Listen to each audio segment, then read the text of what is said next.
पुण्यामध्ये गेल्या 2 दिवसांच्या मुसळधार पावसामुळे ताप, सर्दी, खोकला, डेंग्यू, पोटाचे विकार आणि बुरशीजन्य आजार झपाट्याने वाढलेत। रुग्णसंख्या तब्बल 30% वाढली आहे। दवाखान्यांमध्ये आता गर्दी होताना दिसते। मुलांमध्ये टायफॉइड, उलट्या, जुलाब आणि त्वचारोग वाढल्याचं डॉक्टरांचं निरीक्षण आहे।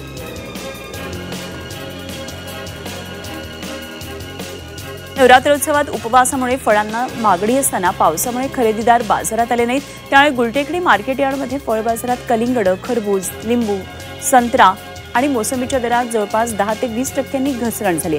आवक कमी झाली आहे। पपईच्या भावात किलोमागे 5 रुपयांची वाढ झाली आहे।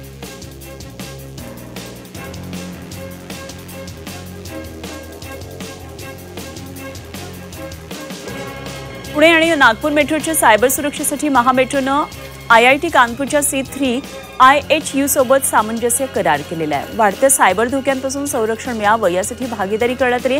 यावेळी महामेट्रो आणि C3 IHUचे वरिष्ठ अधिकारी उपस्थित होते।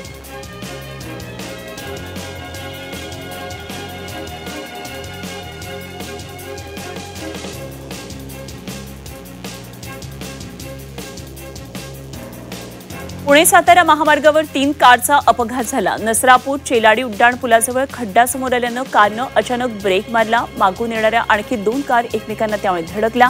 यामध्ये गाड्यांचं मोठं नुकसान झालंय। या घटनेनंतर महामार्गावर काही काळ वाहतुकीची कोंडी झाली होती।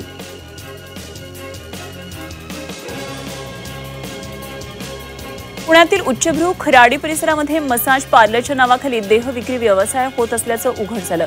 पोलिसांनी धाड टाकली आणि पीडित महिलांची सुटका केली। स्पा चालक व्यवस्थापकावर गुन्हा दाखल करण्यात आला आहे।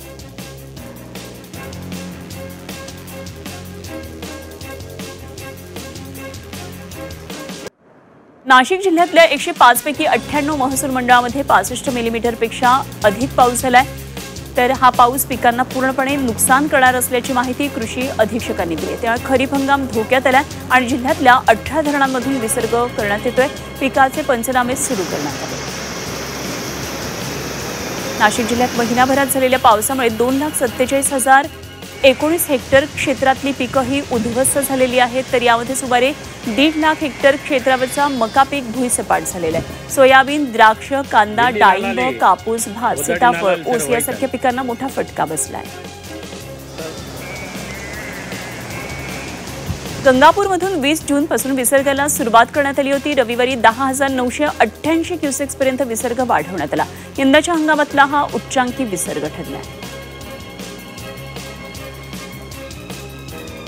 नाशिकमध्ये खुनातल्या आरोपींनी कारागृहातून सुटल्यानंतर मिरवणूक काढण्याचा व्हिडिओ व्हायरल करण्यात आला। याची नाशिक रोड पोलिसांनी गंभीर दखल घेतली। आरोपींची धिंड काढली। नाशिक रोड पोलीस ठाण्यापासून ते बिटको पॉइंटपर्यंत ही धिंड काढण्यात आली।